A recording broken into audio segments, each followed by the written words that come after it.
안녕하세요. 회사 생활 열심히 하며 아들과 함께 행복하게 살아가고 있는 여자입니다. 결혼, 임신, 출산을 겪으며 많이 힘들고 고단하긴 했지만 이혼까지 할 거라곤 생각하지 못했는데요.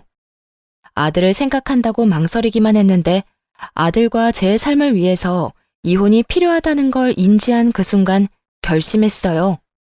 이혼을 결심하기 전까지 정말 많은 고민과 생각을 했네요. 하지만 막상 이혼하고 나니 후회는 없을 만큼 참 좋더라고요. 물론 아이에게 아빠를 빼앗은 것 같아 미안하긴 했지만 제품에서 비로소 그 나이 또래의 아이답게 자라는 아들을 보며 다시 한번 이혼하길 잘했다고 생각하곤 해요. 서론이 조금 길었나요? 그러면 아이까지 있는데 도대체 왜 이혼을 하게 되었는지 사연 한번 들어보실래요? 남편이 변하기 시작한 건 제가 일을 그만두고 난 후부터였어요. 제가 일을 하며 돈을 벌 때만 해도 그렇진 않았는데 출산을 하고 육아를 하느라 일을 쉬면서부터는 돈을 지나치게 아끼기 시작하더군요. 어느 날은 아이의 기저귀를 갈아주려 하는데 조금 더 있다가 갈아주란 말을 하더군요. 보니까 방금 싼 거 같은데 한 번 더 싸면 갈아. 어차피 자주 싸잖아. 뭐? 아무리 그래도 그건 좀 아니지 않아? 그러다 짓무르기라도 하면 애가 얼마나 힘들겠어. 아껴야 잘 살지. 그렇게 쓰면 기저귀 값이 감당될 것 같아? 아낄 수 있는 건 아끼고 살아. 여보, 우리 이렇게까지 아끼면서 살아야 할 정도로 힘들진 않잖아. 쓸 건 좀 쓰고 살자, 응? 쓸 거 다 쓰고 살면 돈은 언제 모아? 애 어릴 때도 돈이 이렇게나 드는데 크면 클수록 얼마나 더 큰 돈이 들 거야.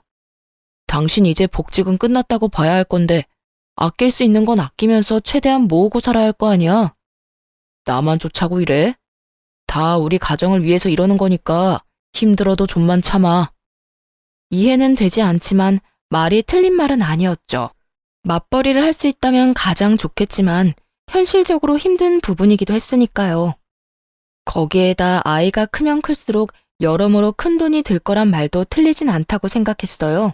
전 남편의 뜻에 따라 절약하며 살기 시작했고, 때론 돈으로 과하게 구는 남편이 불만이긴 했지만 웬만하면 따라주려고 노력했네요. 하지만 아이가 크면 클수록 이럴 때 쓰자고 모은 돈도 쓰지 않는 남편에게 불만이 생겨나기 시작했죠. 아이가 크면 몸에 맞는 옷과 신발이 필요한데 여기저기 해진 옷을 얻어와 이 정도면 새거나 다름없다며 입히지를 않나 어떤 날엔 옷 수거함에서 옷을 가지고 올 때도 있었거든요. 당신 밤마다 나가서 뭘 하나 했더니 헌옷 수거함에서 남들이 버린 옷 가지고 온 거였어? 우리 아들 어디서 주워온 애 아니고 당신 친자식이야. 어떻게 남이 버린 옷을 가져다 입힐 생각을 해? 남편이 한가득 가지고 온 남들이 입다 버린 옷을 던지며 화를 냈고 남편은 다시 그 옷들을 주워 내밀며 이렇게 말하더군요. 헌옷 같지도 않구먼. 뭘 또 그렇게 화를 내? 하루가 다르게 크는 게 애들인데 철마다 어떻게 새 옷 입히면서 살아? 깨끗하게 빨면 되니까 그냥 입혀. 그렇게 깨끗하면 당신이나 입어. 난 절대 이딴 건 우리 아들한테 못 입히니까. 도대체 내가 몇 번을 말해야 해? 아껴야 나중에 잘 산다고 했잖아. 다 우리 가정을 위해서 이러는 거라고. 나라고 우리 아들한테 새 옷 입히기 싫어서 이러는 줄 알아? 마음이 그렇게 굴뚝이면 실천을 좀 해, 실천을. 하여튼 다신 이딴 거 가지고 오지 마. 아무리 나중을 위해서라곤 하지만 이딴 건 절대 허락 못해. 당신이 허락 못하면 어떻게 할 건데? 어차피 생활비는 내가 주는데. 정 이런 게 싫으면 생활비에서 잘 아껴서 애 옷 사줘. 그러면 되잖아. 밖에서 낳아온 자식도 아니고 이건 아니다 싶더라고요. 결국 헌옷은 제가 다시 버려버렸고 남편은 그 후로 생활비를 제외한 다른 돈은 주지 않더라고요. 이것뿐만이 아니었어요. 결혼기념일엔 수기 가계부를 사와 이렇게 말하더군요. 어플 받으면 공짜로 다 쓸 수 있는데 내가 특별히 결혼기념일이라고 큰 돈 좀 썼지. 신경 써서 사온 가계부니까 빼먹지 말고 써서 날마다 보여줘. 알겠어? 당신 지금 이걸 선물이라고 사온 거야? 이게 도대체 누굴 위한 선물이야? 누굴 위하긴. 당신이랑 나를 위한 선물이지. 좀 귀찮더라도 습관 들이고 나면 여러모로 좋은 거니까 빼먹지 말고 써. 이처럼 기가 막히고 코가 막힌 일들은 참 많았지만 참고 살려고 애썼습니다. 잘 먹고 잘 살자고 저런다는데 계속 말 꺼내는 것도 싫었고 말이 통하지 않는 사람을 설득하길 포기해버렸던 것이었죠.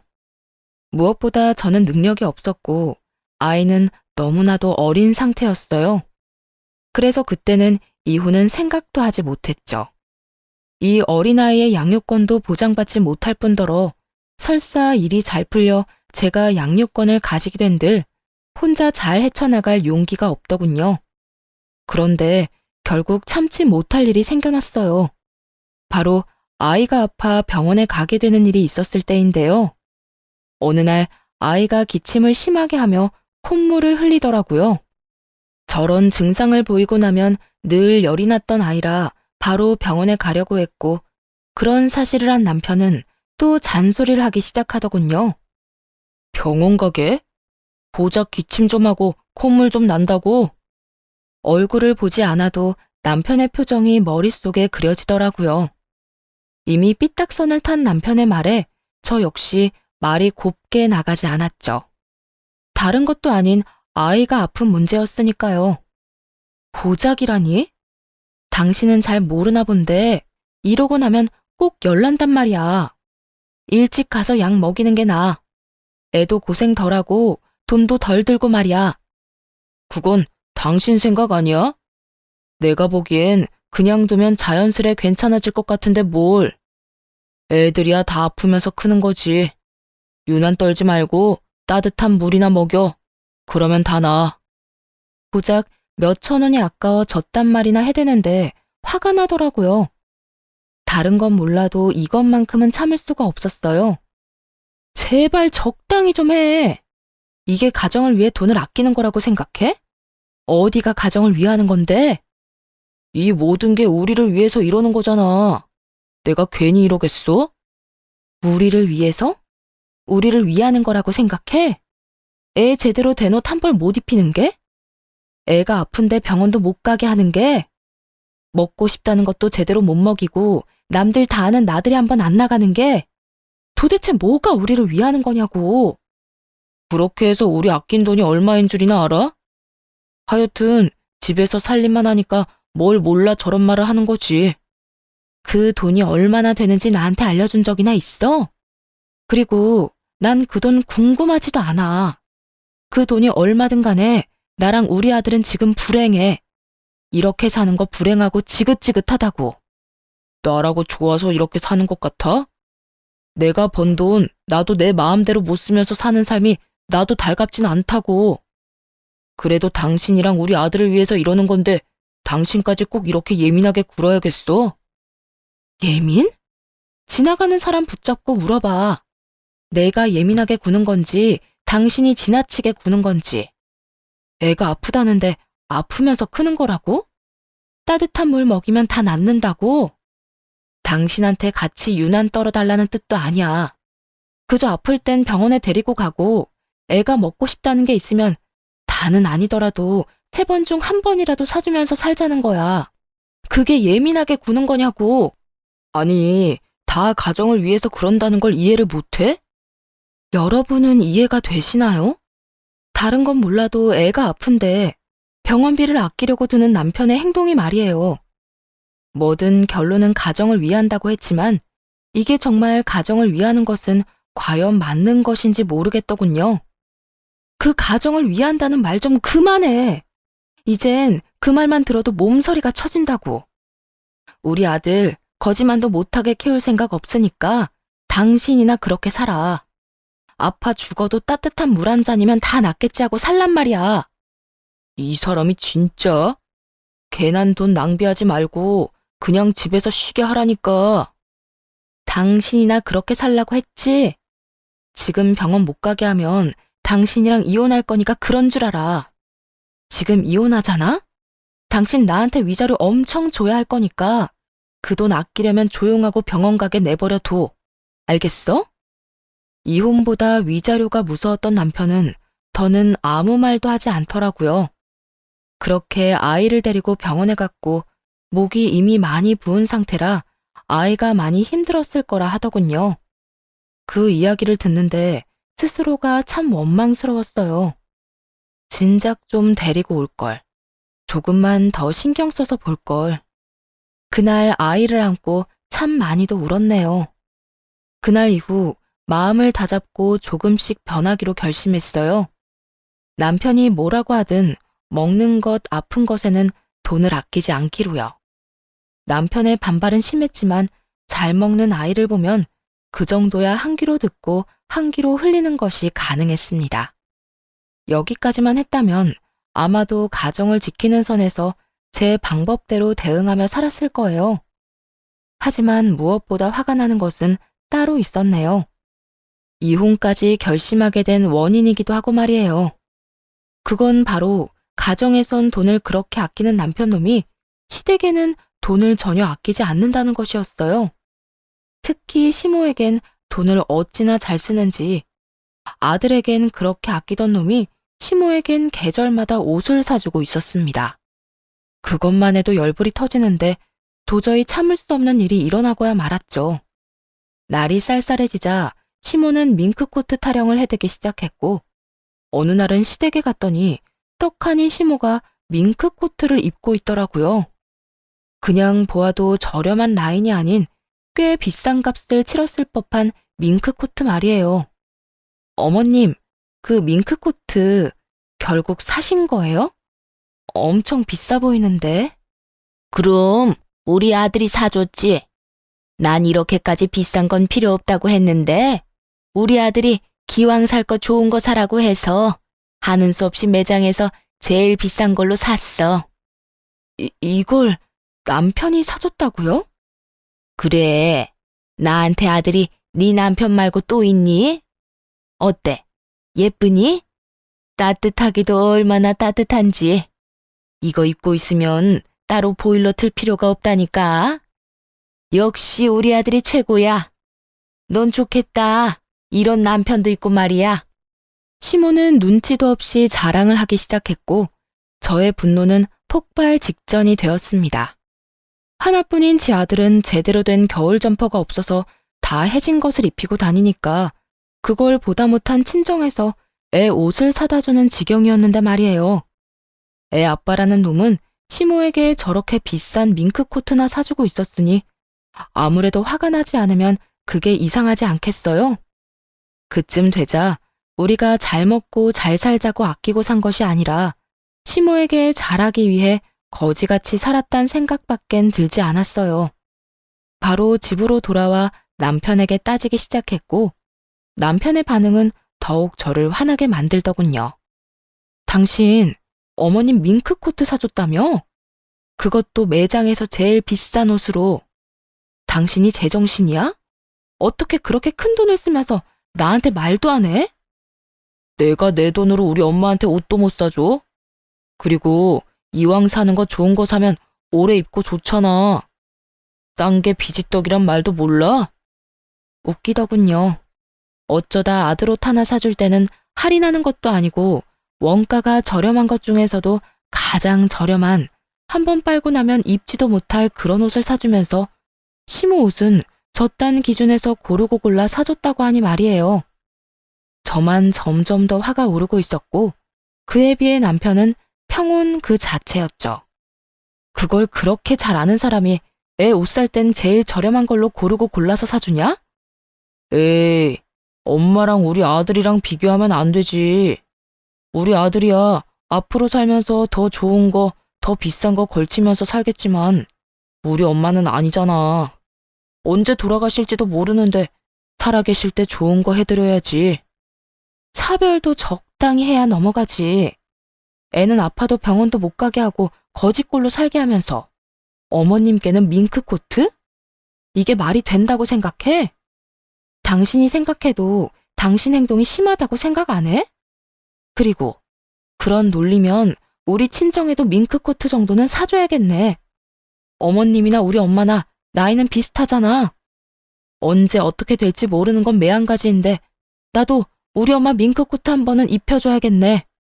이때껏 누구보다 태어나던 남편은 친정엄마 이야기에 화들짝 놀라며 언성을 높이기 시작하더군요. 내가 왜 당신 집까지 챙겨야 해? 이건 확실하게 하자. 내가 벌어온 돈으로 우리가 생활은 하고 있지만 그렇다고 해서 그 돈들이 당신 돈은 아니야. 내 돈이지. 난 내 돈으로 당신 집까지 챙길 생각 없으니까 그런 줄 알아. 섭섭하다는 말로는 심정을 다 표현하기 힘들더라고요. 울컥하면서도 화도 나고 그러면서 또 이런 이야기나 들으려고 그토록 헌신적으로 살았나 하는 생각이 들며 눈물이 왈칵 쏟아져 내릴 것만 같았어요. 하지만 저렇게 뻔뻔하게 구는 남편 앞에서 울고 싶진 않았기에 눈물을 가까스로 삼키며 이야기를 이어나갔습니다. 당신 말 진짜 웃기게 한다. 당신 돈? 당신이 마음 편히 회사 다닐 수 있는 게 다 누구 덕인데 그렇게 당당히 내 돈이라는 말을 해? 내가 집에서 애 보고 당신 뒷바라지 다 해주니까 가능한 일이라고. 그러니까 그건 당신 돈만 되는 게 아니다 이 뜻이야. 그게 무슨 말도 안 되는 소리야. 내가 나가서 내가 힘들게 일해서 번 돈인데 왜 그게 당신 돈이야? 당신은 그저 나한테 얹혀 사는 사람일 뿐이라고. 그러니까 내 돈으로 내가 어디에 쓰든 상관하지 마. 생활비 한 푼 안 내고 따뜻한 집에서 삼시세끼 먹으면서 고마운 줄도 모르고 말이야. 아, 그래? 그러면 내가 집안일하고 당신 빨래해주고 당신 먹을 밥 해주는 값 내놔. 시간당으로 쳐도 꽤 될 텐데. 그거 다 주면 나도 앞으로 생활비 낼게. 그러면 되겠네. 당신이야말로 정신 나갔어? 그건 당연히 당신이 해야 할 일을 하는 것뿐인데 내가 왜 그 돈을 줘? 당연히 해야 할 일이 어디에 있어? 가사노동도 엄연한 일인 거 몰라? 이때까지 집안일한 건 받지 않을 테니까 앞으로 일하는 건 한 푼도 빼지 말고 내놔. 그러면 나도 당신처럼 생활비 내고 살 테니까. 헛소리 하네. 난 땡전 한 푼 못 주니까 내 돈 탐내지 마. 땡전 한 푼 주기 싫으면 내 돈, 네 돈 그딴 소리 다신 하지 마. 알겠어? 나라고 좋아서 고급 인력 집에서 낭비하고 있는 거 아니니까. 그제야 알겠더라고요. 가정을 위해 집에서 육아와 집안일만 하는 저를 남편이 어떻게 생각하고 있었는지 말이에요. 그리고 가정을 위한답시고 아끼고 아낀 돈은 모조리 다 시댁으로 흘러간다는 것도요. 그때까지 수없이 머리로만 고민하던 이혼을 결심하는 순간이었죠. 하지만 안타깝게도 바로 이혼을 할 순 없었습니다. 아이는 제가 키우겠다고 당당하게 말할 수 있는 능력부터 키우기로 했어요. 다행스럽게도 마침 제가 다니던 회사에서 다른 분이 육아휴직에 들어가게 되었고 제 사정을 알고는 다시 불러주어 복직을 하게 되었네요. 아이를 어린이집에 보내기로 했고 하원이라든가 갑작스럽게 아이에게 생기는 불가피한 일은 친정 부모님의 도움을 받기로 했어요. 괜한 문제로 남편과 싸워야 하는 시간 낭비는 하고 싶지 않았으니까요. 복직 소식을 들은 남편은 응원은 못해줄 망정 비아냥대며 비웃어대더군요. 복직? 그 회사도 참 일 시킬 사람이 없긴 없는가 보네. 당신 같은 사람을 다시 부르고 말이야. 당신 회사만 할까? 이렇게 인간 이하인 사람인 줄도 모르고 일 시키고 월급까지 주고 있으니 그 회사 안목도 알만하네. 당신 무슨 말을 그렇게 해? 당신이 먼저 시작했어. 와이프가 복직했다고 하는데 축하는 못해줄 망정 그딴 말이나 하는데 나라고 당신한테 좋은 말을 해줄 거라 생각했어?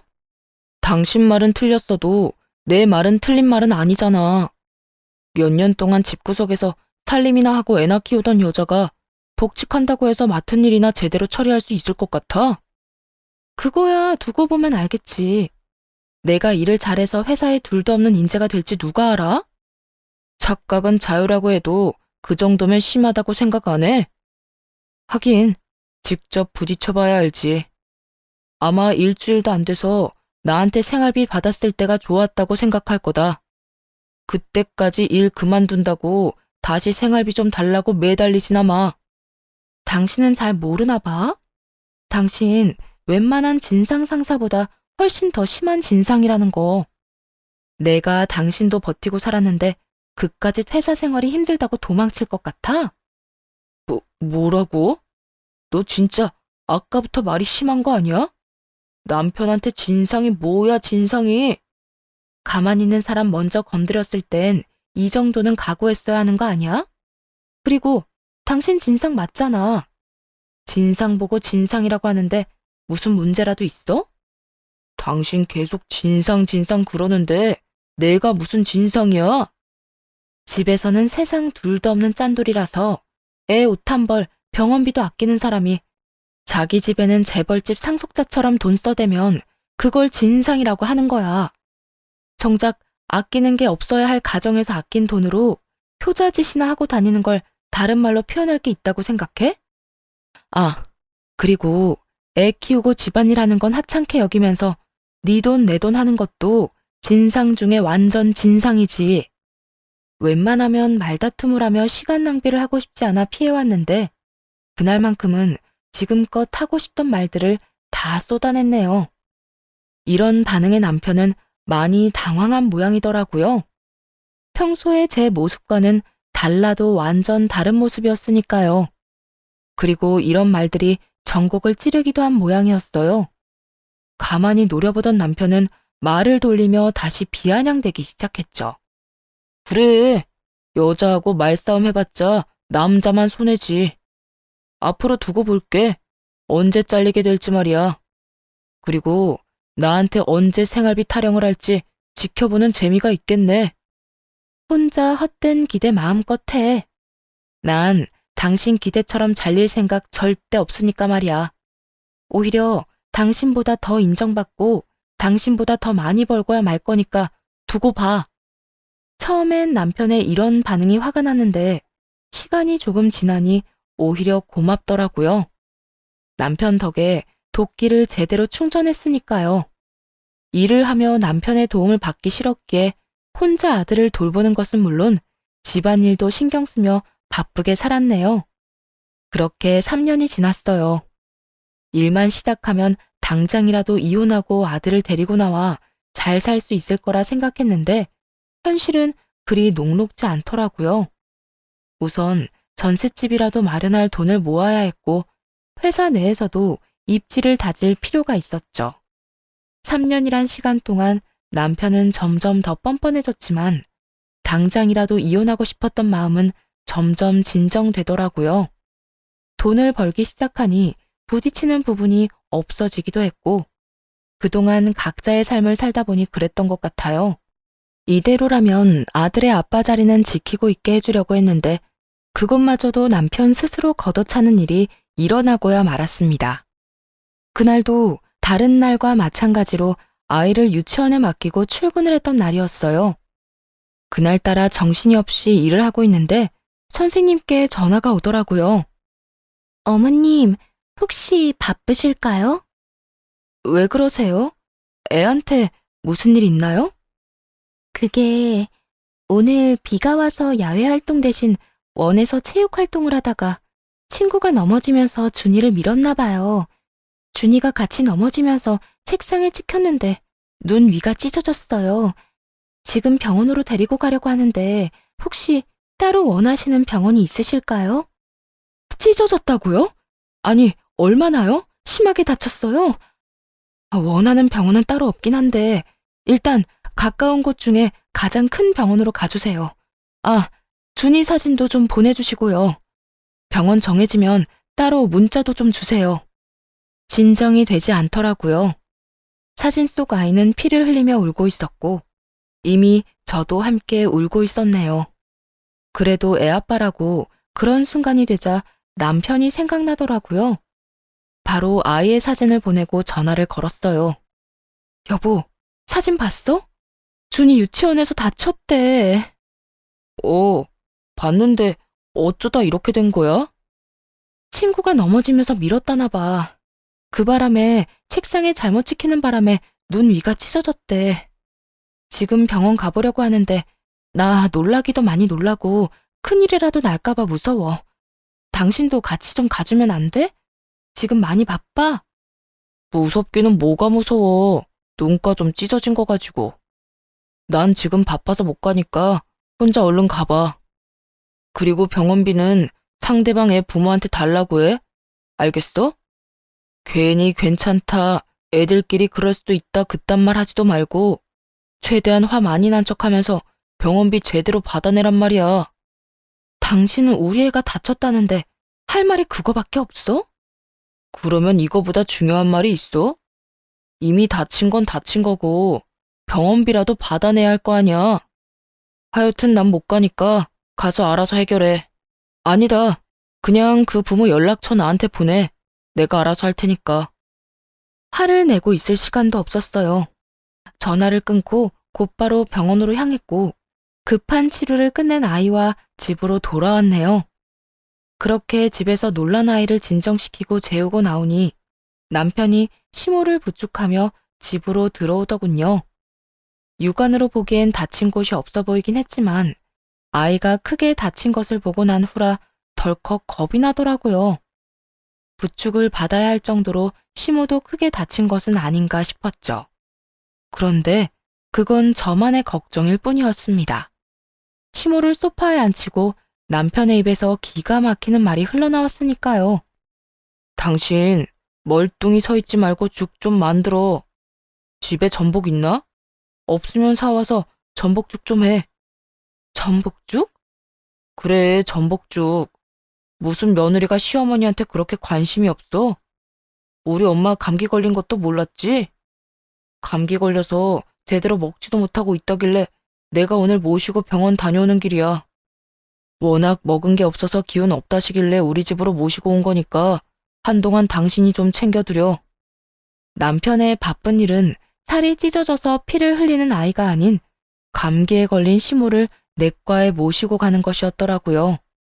거기에다 시모가 고작 한 끼 안 먹어 힘이 없으니 그 병시종까지 들으라고 집까지 데리고 온 것이었죠.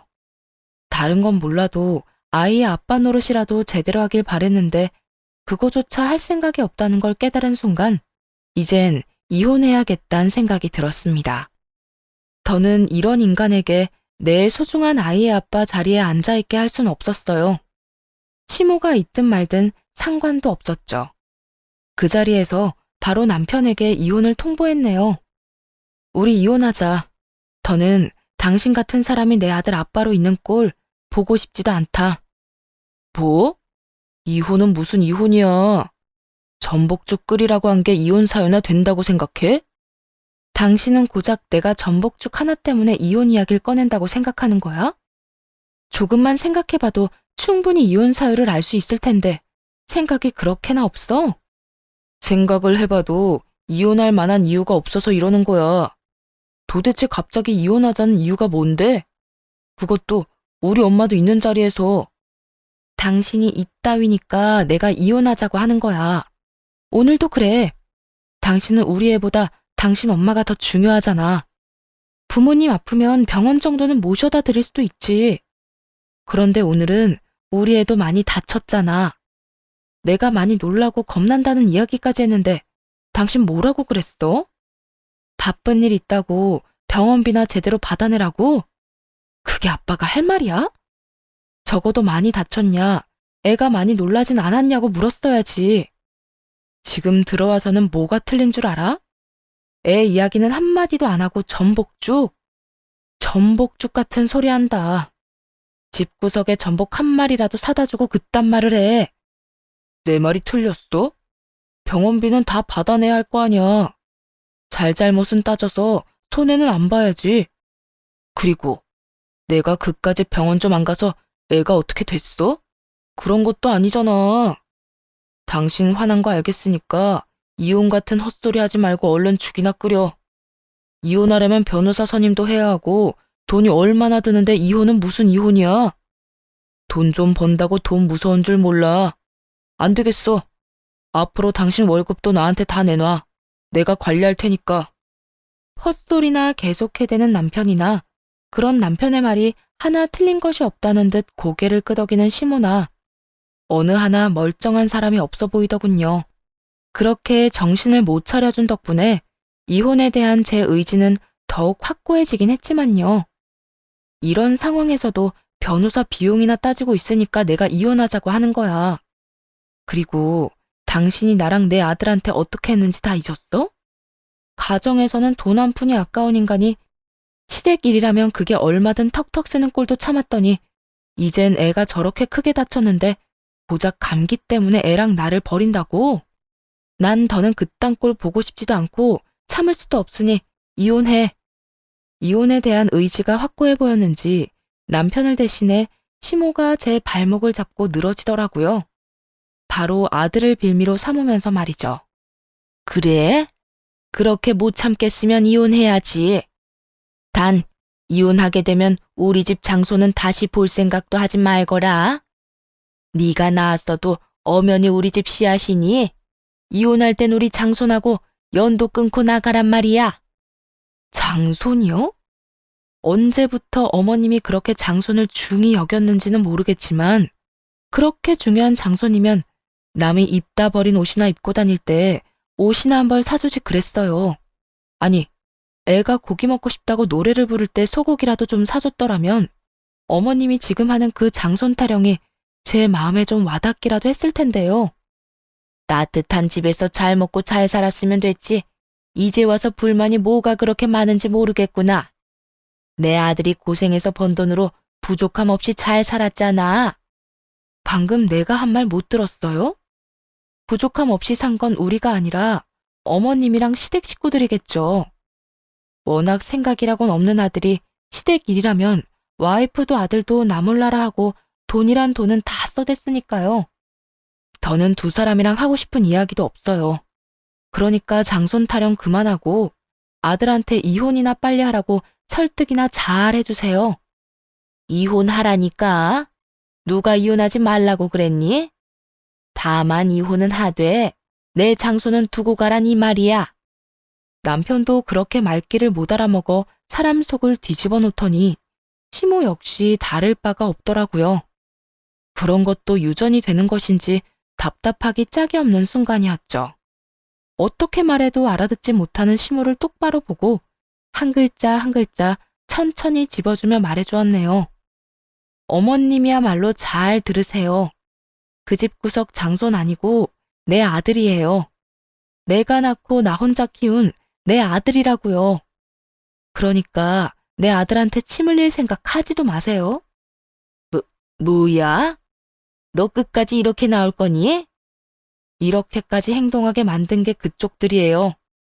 장가간 아들이 정신 못 차리고 시댁 일에만 매달리면 그러면 안 된다.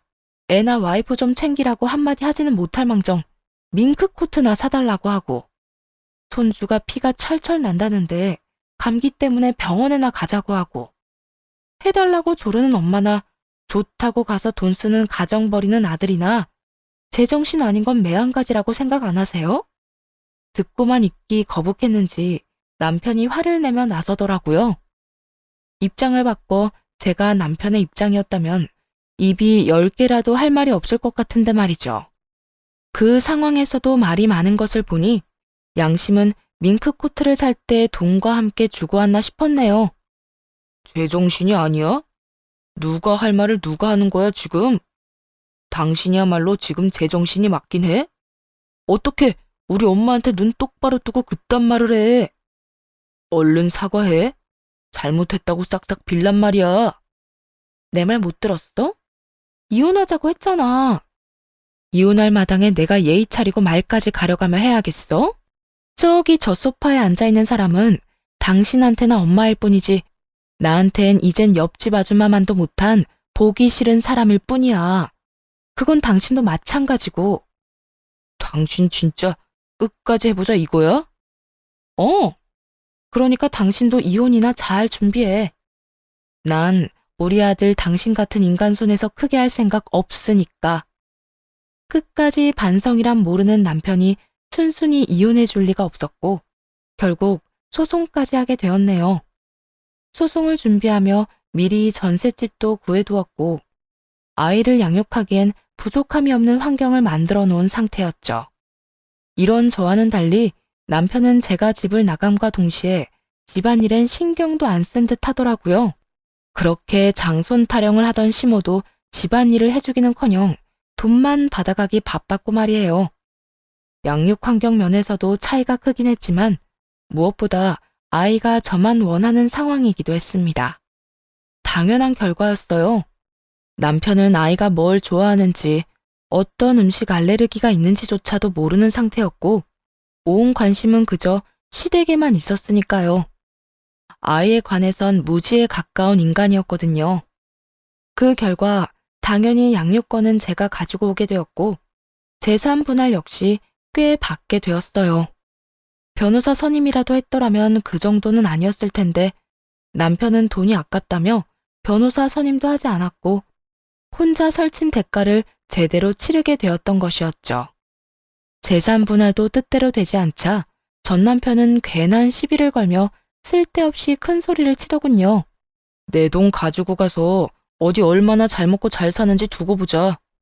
이래서 대한민국은 안 돼. 집에서 돈이나 쓰고 논 여자가 뭘 했다고 재산 분할을 그만큼이나 해주라는 거야? 네가 그딴 식이니까 재산 분할을 그만큼이나 해주라는 거야. 그러게 나처럼 변호사라도 선임했어야지.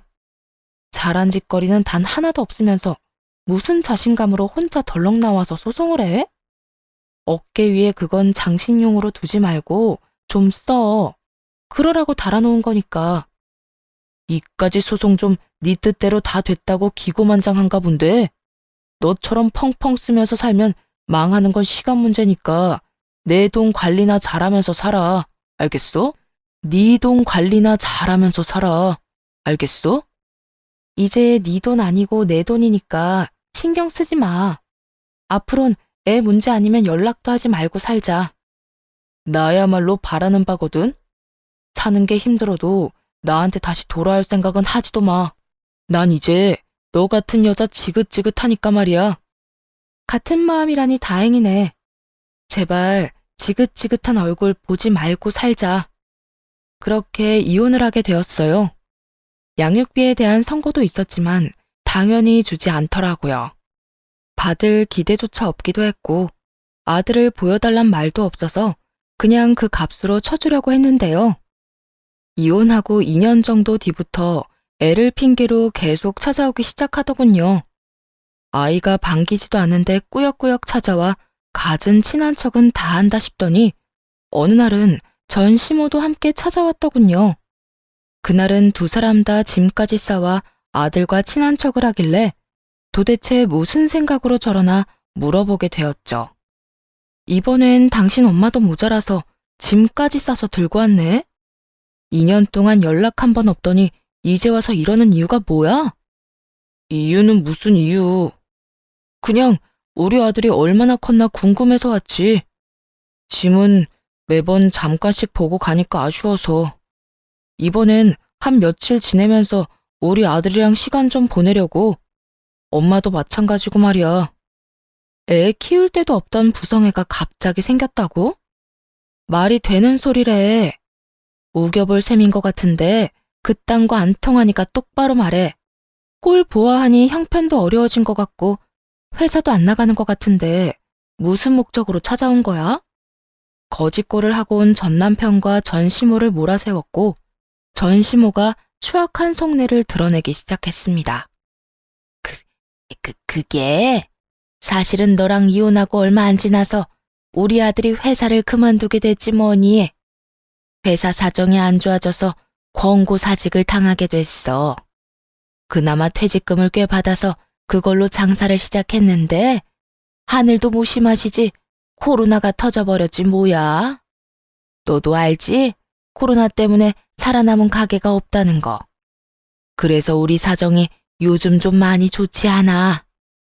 꼴이 볼만하다 했더니 다 이유가 있었더라고요. 큰 마음 먹고 있는 돈 없는 돈 다 끌어모아 시작한 가게는 다 망했고 오갈 데가 없어지니 그제야 저를 찾은 것이었죠. 처음부터 짐 싸서 들어오기엔 양심에 찔렸는지 아들 핑계로 오가기로 한 모양이었고요. 그래서 그렇게 형편이 어려워졌으니 이제 와서 나한테 빈대라도 붙으려고 그러세요? 빈대라니. 재결합이라는 좋은 단어가 있지 않니? 우리도 우리지만 너 힘들까봐 이렇게 찾아온 거야. 아들 혼자 키우는 게 보통 일이 아니지 않니? 언제까지 친정 도움 받을 거야? 사돈들이 말을 안 해서 그렇지 몸도 마음도 힘드실 게야. 그러니까 너도 우리가 이렇게 왔을 때 못 이기는 척 받아들이려무나. 애한테도 아빠가 다시 생기니 좋고 너도 듬직한 남편이 다시 돌아왔으니 여러모로 좋은 일 아니겠어?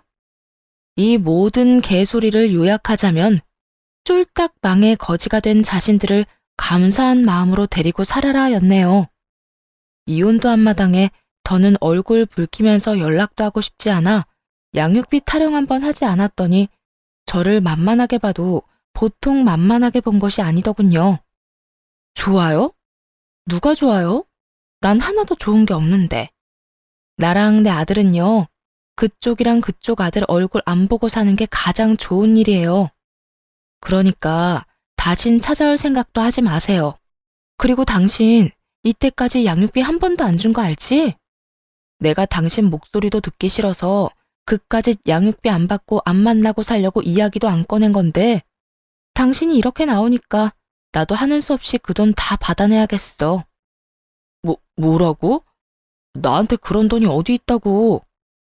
그건 당신 사정이지. 내 사정은 아니잖아. 그러게. 누가 찾아와서 괜한 짓거리 하래? 양심도 없이 2년 만에 찾아와서 뭐? 재결합? 미치려면 혼자 미쳐. 어디 나랑 내 아들까지 미치게 만들려고 감히 이딴 짓을 해? 당신도 말은 안 해서 그렇지. 나랑 재결합 생각한 적 있을 거 아니야. 지금은 당신이 화가 나서 그러는데 우리 아들 생각 좀 해보라고. 이제 크면 클수록 아들이니 더욱 아빠 손길이 필요해질 텐데 그때 가서 후회하지 말고 지금 재결합하면 좋잖아. 그러니까 나나 내 아들이나 그놈의 재결합 나는 원하지도 않는다니까. 훗날 아빠 손길이 필요해도 네가 아쉬워질 일도 없고 그때 되면 늘 그러했듯이 나랑 내 아들이 알아서 헤쳐나갈 테니까 괜한 걱정도 하지 마. 그러지 말고 우리 좀 살려줘. 진짜 갈 데가 없어서 그래. 얼마나 힘들었으면 2년 만에 당신 찾아와서 이런 말까지 하겠어? 나한테 남은 정 없다는 거 알긴 하는데 그래도 나 준이 아빠잖아. 그거 생각해서라도 한동안만 여기서 좀 지내게 해주라. 응? 준이 아빠 같은 소리 하네. 당장 당신 엄마 데리고 내 집에서 나가. 다신 찾아올 생각도 말고. 차례대로 전 남편과 전 시모를 쫓아내버렸고 그 길로 양육비 일시금 지급 신청을 했습니다.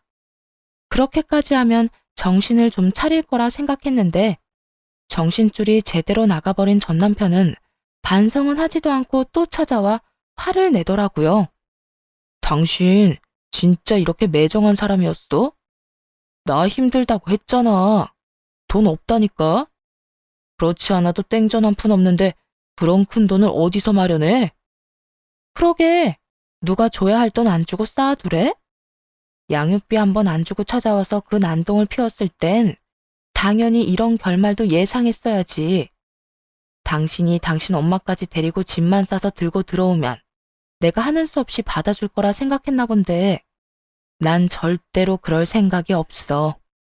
당신이 마지막까지 나하고 내 아들한테 한 짓이 있는데 당신 같으면 당신을 용서할 수 있겠어? 적당히 좀 해. 그게 언제적 일인데 아직까지 그 이야기를 꺼내? 꺼낼만 하니까 꺼내는 거야. 그리고 이런 이야기 듣기 싫으면 찾아오질 마. 누가 찾아오라고 빌기라도 했어? 반기는 사람 하나 없는데 왜 찾아와서 듣기 싫은 말을 듣고 있어? 누군 오고 싶어서 온 줄 알아? 당신이 양육비로 장난질을 치니까 이렇게 온 거 아니야. 하여튼 난 돈 없으니까 알아서 해. 양육비 안 주고 이상한 짓 한 게 누군데 어디서 큰 소리를 쳐? 그리고 저번에도 말했지? 그건 당신 사정이지 내 사정 아니라고. 전 남편은 그제야 방법이 잘못됐다고 생각했는지 이번엔 무릎까지 꿇고 빌기 시작하더군요. 그 모습을 보는데 통쾌하기는커녕 진심이라곤 없는 행동에 그저 헛웃음만 나오더라고요. 그러지 말고 나 좀 봐주라. 나 진짜 돈이 없어. 사업 다 망했다고 우리 엄마가 그랬잖아. 그나마 우리 살면서 모은 돈도 우리 집에 거의 다 썼고, 집 처분한 것도 다 날린 지 오래야. 지금은 우리 엄마 집에서 지내고 있긴 한데, 곧 그 집도 처분해야 한다고. 내 사정이 이런데 그런 큰 돈을 어디서 구해? 그러니까 예정을 생각해서라도 한 번만 봐줘. 예정 같은 소리 한다. 너 같으면 너한테 남은 예정이 있을 거라 생각해?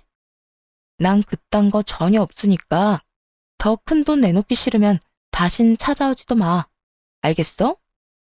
여보. 여보는 누가 네 여보야? 그러게. 누가 돈 가지고 그렇게 치사하게 굴라고 그랬어? 네가 다 자초한 일이야. 네가 그런 식으로 굴지만 않았어도 오늘 같은 일은 일어나지도 않았고 우리가 이혼할 일도 없었을 거라고. 그러니까 더러운 눈물 여기서 빼지 말고 당장 꺼져. 마지막 눈물 작전까지 통하지 않자 전 남편은 악담이란 악담은 다 퍼붓고 가버리더라고요. 그 후 전 남편은 돈은 돈대로 탈탈 털리고 자식 얼굴도 못 보게 되었죠. 그리고 들려오는 이야기엔 재기도 못할 정도로 망해버려서 그렇게 있는 돈 없는 돈 다 써대며 효도하던 심호품으로 돌아가 손가락만 빨며 살고 있다고 하더군요. 전 시무꼴도 볼만할 것 같더라고요. 손에 쥔 건 하나도 내놓지 않고 그렇게 아들 등골만 빼먹더니 돈줄이 끊긴 것도 모자라 쫄딱 망한 아들 데리고 사느라 있는 것도 하나둘 팔아버리고 하루살이처럼 살고 있다는 이야기를 들을 수 있었습니다. 남의 눈에 눈물 나게 하고 잘 사는 사람 몇 없다지만 전 시모와 전 남편의 마지막은 말로는 다 못할 통쾌함을 느끼게 해주었어요. 경력 단절로 집에서 육아와 살림만 하던 시절 느꼈던 그 서러움이 한 번에 다 날아가는 기분이 들기도 했죠. 어느덧 많은 계절이 지났고 아들도 많이 커 이젠 때론 친구같이 느껴질 때도 있어요. 물론 모든 순간이 행복했다면 거짓말이겠죠. 아들을 키우며 혼자 감당해야 하는 모든 것들이 때론 버겁기도 했고요. 하지만 아들도 힘내며 잘 지내주는 만큼 저도 다시금 힘을 내어 오늘의 이 순간까지 왔네요. 예전엔 애가 크는 것을 보면서 산다는 말이 어렴풋이 이해는 되어도 확실하게 와 닿지는 않았는데요. 요즘 따라 그 말뜻을 알겠다고 느껴요. 회사에서 정신없이 일하고 집으로 돌아와 또 힘겹게 집안일을 하면 물론 힘들지만 아들의 웃는 얼굴을 보면 피로가 다 풀리더군요. 그 어여쁜 미소에 저도 모르게 또 웃게 되기도 하고요. 큰 돈이 있는 것도 그렇다고 크게 성공한 것도 아니지만 서로를 보며 행복해 웃는 날이 많다면 떳떳하게 행복하다고 말할 만한 삶이 아닐까요? 요즘엔 언젠가 제품을 떠나는 아들의 뒷모습을 많이 상상하곤 해요. 그때가 오면 섭섭한 마음보다 잘 커져 고맙다고 말할 수 있도록 행복한 기억을 많이 심어주며 함께 잘 지내보려고요. 많은 시간이 지난 만큼 이젠 사연 열차를 마지막으로 이혼에 대한 기억을 떠나보내려고 합니다. 언제까지나 미움의 감정을 가지고 살 수는 없으니까요. 혹시나 저처럼 아직 지나간 일들 때문에 원망하는 마음으로 괴로워하고 있는 분이 계신다면 여러분도 이젠 그 기억들을 놔주는 건 어떨까요? 수년간 한 사람을 미워하고 원망하며 살아보니 그것 참 못할 짓이더라고요. 이젠 저도 저지만 여러분의 앞날에도 따뜻한 햇살만이 비치길 바라는 마음으로 이야기를 끝내볼까 합니다. 긴 이야기 함께 해주셔서 감사합니다.